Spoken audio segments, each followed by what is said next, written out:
Hello guys, welcome to help for code e learning. आज हम लोग देखेंगे data types in Python. Python में डेटा टाइप्स क्या होते हैं एग्जैक्टली, ठीक है।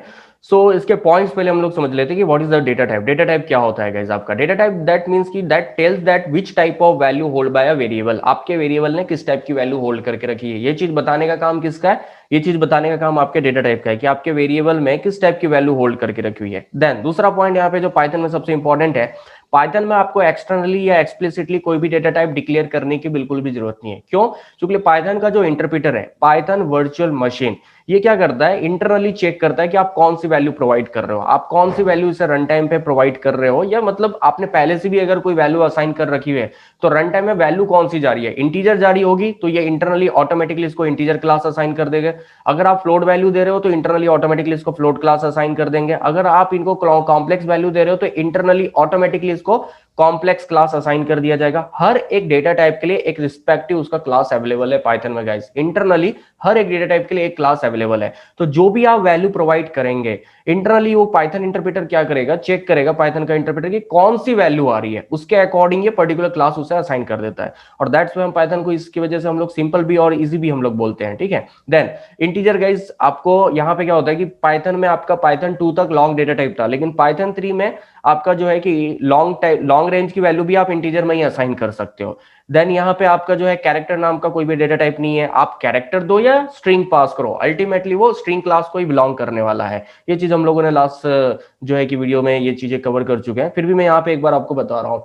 सो in Python there is no need to define a declare a data type explicitly. आपको ये देने की बिल्कुल जरूरत नहीं है, ठीक है। इंटरनली ऑटोमेटिकली आइडेंटिफाई कर लेगा। So basically depend on the value. ये किस चीज पे डिपेंड करता है? डेटा टाइप आपके वैल्यू पे डिपेंड करता है। जैसा आप वैल्यू प्रोवाइड करोगे इंटरनली वैसा ही उसको क्लास क्या हो जाता है, पर्टिकुलर क्लास उसको असाइन हो जाता है। अगर आप इंटीजर वैल्यू दोगे तो इंटीजर क्लास असाइन होगा, आप फ्लोट वैल्यू दोगे तो फ्लोट क्लास असाइन होगा। Then therefore we can say that Python is dynamically type language, और इसलिए हम लोग पाइथन को डायनामिकली टाइप लैंग्वेज भी बोलते हैं गाइज।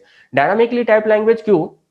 बिकॉज यहाँ पर आपको जो पहले से डेटा टाइप देने की बिल्कुल जरूरत नहीं है। अगर आप पहले से डेटा टाइप और वेरिएबल और वैल्यू, मान लीजिए सिर्फ डेटा टाइप और वेरिएबल आपने डिक्लेयर करके रखा हुआ है, जैसे आप सी सी प्लस प्लस वगैरह में करते हैं, तो वो एक स्टैटिक वे हो जाता है। लेकिन ये डायनामिक क्यों है? डायनामिक इसलिए क्योंकि यहाँ पे आपकी रिस्पॉन्सिबिलिटी नहीं है डेटा टाइप देने की, यहाँ पे पाइथन की इंटरप्रेटर की रिस्पॉन्सिबिलिटी है रन टाइम में आइडेंटिफाई करने की भाई कौन सी वैल्यू इसको जा रही है, और उस वैल्यू के अकॉर्डिंग इसको कौन सा क्लास असाइन कर देना है। दैट्स वाई हम पाइथन को डायनामिकली टाइप लैंग्वेज भी बोलते हैं।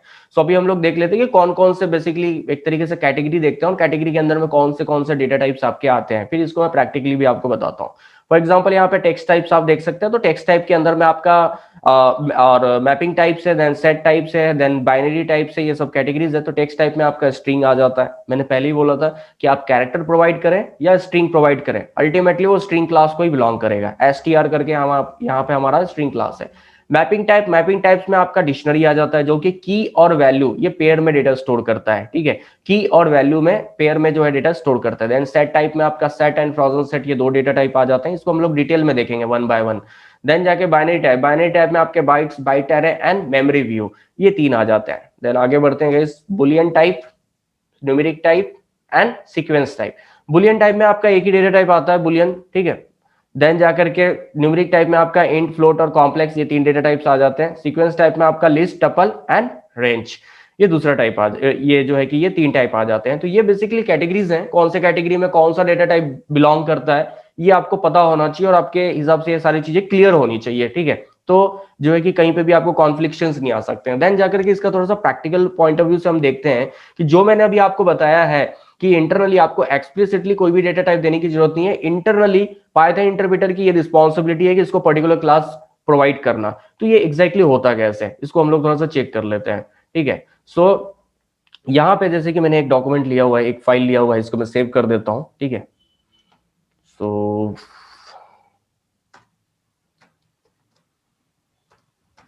प्रैक्टिस डेटा टाइप करके मैं इसे सेव कर देता हूँ, ठीक है।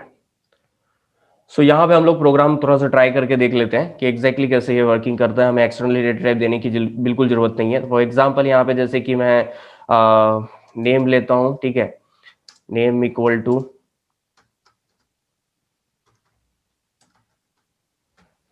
प्रशांत। देन जाकर के मैं सिंपल सा अगर कैरेक्टर मुझे लेना है, एक सिंगल वैल्यू लेनी है, सिंगल कैरेक्टर लेना है, तो उसके लिए मैं क्या कर सकता हूँ, उसके लिए भी हम लोग जो है फॉर एग्जांपल यहाँ पे मैं जैसे कि एक ए करके वेरिएबल ले लेता हूँ और जिसमें मैं एक सिंगल कैरेक्टर दे देता हूँ इस चीज़ को भी वेरीफाई करने के लिए कि अल्टीमेटली ये जो है कि एक सिंगल कैरेक्टर भी आपका जो है कि अगर आप इसको सिंगल कोट में देंगे तो भी जो है कि आपका सिंगल कैरेक्टर वो स्ट्रिंग क्लास को बिलोंग करेगा। देन जाकर के हम लोग जो है कि यहाँ पे फॉर एग्जाम्पल यहाँ पे मैं नंबर डाल देता हूँ जिसमें आपका 1 2 3 इंटीजर वैल्यू दे देता हूँ। देन जाकर के आपको फ्लोटिंग पॉइंट वैल्यू जो है डेसिमल फ्लोटिंग पॉइंट वैल्यू जो है पॉइंटिंग वाली वैल्यू वो हम लोग लेकर के देखते हैं, ठीक है। सो num2 करके मैं यहाँ पे दे देता हूँ एंड फॉर एग्जाम्पल 3.14 मैंने यहाँ पे रिजल्ट दे दिया। तो आप जैसी वैल्यू दोगे उस हिसाब से ये क्या करेगा, उस हिसाब से उसका क्लास बता देगा। तो फॉर एग्जाम्पल मैंने यहाँ पे इतने ही डेटा टाइप दिए हैं। अब अगर आप इसका टाइप चेक करना चाहते हैं, यहाँ पे आप देख सकते हैं मैं किसी भी वेरिएबल में कोई भी डेटा टाइप मैंने असाइन नहीं किया है, ठीक है, लेकिन मुझे इसका टाइप चेक करना है। तो प्रिंट कमांड है, प्रिंट कमांड के अंदर में हम लोग यहाँ पे टाइप करके हमारे पास एक फंक्शन है गाइस। यही खासियत है पाइथन की, यहाँ पे बिल्ट इन फंक्शंस बहुत अच्छे से दिए हुए हैं और हर एक चीज के लिए आपको एक फंक्शन मिल जाएगा। बस आपको ये चीज फाइंड करते हुए आने चाहिए कि भाई क्या फंक्शन है इसके लिए, ठीक है। सो नेम है यहाँ पे, नेम देन जाकर के मैं हर किसी का एक एक चेक कर लेता हूँ, ठीक है। यहाँ पे आपको सेमी कॉलन वगैरह देने की बिल्कुल भी जरूरत नहीं है। यहाँ पे बस आपको इंडेंटेशन फॉलो करते आना चाहिए प्रॉपरली, दैट मीन्स स्पेसिंग्स, ठीक है। सो यहाँ पे हमने नेम दे दिया था, ए हम दे देते हैं एंड फिर जाकर एडिटर इसमें num2 हम लोग प्रोवाइड कर देते हैं। तो ये मैंने पूरा टाइप फंक्शन के अंदर में सारी चीजें मेंशन कर दिया है गाइस, ठीक है। यहाँ पे टाइप फंक्शन के अंदर में मैंने सारी चीजें मेंशन कर दिया है। अब इसको मैं रन कर लेता हूँ। तो बेसिकली एक टर्मिनल हम लोग ले लेते हैं, न्यू टर्मिनल यहाँ पे, ओके। और यहाँ से हम लोग इसको रन करके चेक करते हैं। सो स्टार्ट डिबगिंग, हम लोग इसका देखते हैं गाइस कि एग्जैक्टली ये क्या टाइप बताता है। जो हमने पढ़ा है, जो हमने अभी यहाँ पे डिस्कस किया है, वो डिस्कशन में जो चीजें हमने समझी थी वो सारी चीजें यहाँ पे प्रोवाइड करता है कि नहीं करता है। तो आप यहाँ देख सकते हैं गाइस कि यहाँ पे मैंने नेम में क्या दिया था, प्रशांत, एक स्ट्रिंग वैल्यू थी। ए में मैंने दिया था एक सिंगल कैरेक्टर, ठीक है। और मैंने आपको पहले ही बताया था कि भाई यहाँ पे कैरेक्टर टाइप का कोई डेटा टाइप नहीं होता है, इसलिए कैरेक्टर नाम का कोई क्लास भी नहीं है यहाँ पे स्ट्रिंग क्लास ही है। तो आप सिंगल कैरेक्टर दो, सिंगल कोट में दो, ये डबल जो है कि डबल कोट में आप जो है कि एक स्ट्रिंग पास करो, अल्टीमेटली स्ट्रिंग क्लास को ही बिलोंग करेगा, ठीक है। फिर यहाँ पे मैंने इंटीजर वैल्यू दी है और एक वेरिएबल में मैंने जो है 3.14 दे दिया। तो यहाँ पे आप देख सकते हैं मैंने यहाँ पे टाइप फंक्शन लगा करके चेक किया है कि एग्जैक्टली ये कौन से डेटा टाइप कौन से क्लास को बिलोंग करते हैं। तो नेम जो है आपका स्ट्रिंग वैल्यू कंटेन करता है, तो यहाँ पे देखिए कि स्ट्रिंग क्लास बताया। देन टाइप ए में जो है कि हमारा कैरेक्टर था, बट स्टिल वो स्ट्रिंग क्लास को ही बिलोंग करेगा। तो यहाँ पे वही चीज बताया हुआ है। देन टाइप टू में सॉरी टाइप जो है टाइप में आपका नम नाम का जो वेरिएबल है बता रहा है इंटीजर क्लास को बिलोंग कर रहा है। और टाइप टू जो है सॉरी टाइप टू बोल रहा हूँ मैं, यहाँ पे num2 है आपका, तो num2 में आपका 3.14 है। 3.14 यहाँ पे जो है आपका फ्लोटिंग पॉइंट वैल्यू है, तो फ्लोटिंग पॉइंट वैल्यू यहाँ पे रिप्रेजेंट कर रहा है एग्जैक्टली, मतलब ये क्लास बता रहा है कि भाई ये फ्लोटिंग पॉइंट वैल्यू जो है ये फ्लोट क्लास को बिलोंग कर रहा है, ठीक है। तो इस तरीके से आप सभी चीजों का क्या कर सकते हैं, आप टाइप भी चेक कर सकते हैं। अगर आपको इसका एड्रेस भी चेक करना है तो you can also check that, आप वो भी चीजें चेक कर सकते हैं। But how can you check that, ये भी मैं आपको बताता हूँ। बट अभी के लिए मैं एक चीज यहाँ पे और बताना चाहता हूँ कि आप अगर ये स्ट्रिंग को सिंगल कोट में भी पास करोगे तो भी ये अल्टीमेटली जो है कि स्ट्रिंग क्लास को ही बिलोंग करेगा, ठीक है। सो यहाँ पे हम लोग फिर से चेक कर लेते हैं, लाइक प्रिंट। सो प्रिंट के अंदर में आपके आईडी नाम का एक फंक्शन है, आप आईडी नाम का फंक्शन यूज करिए और उसमें जो है कि जैसे मैंने नेम यहाँ पे दे दिया हुआ है, सो सभी की आईडी भी हम लोग यहाँ पे चेक कर सकते हैं आईडी से, ओके। सो नेम यहाँ पे ए आएगा आपका, देन जा करके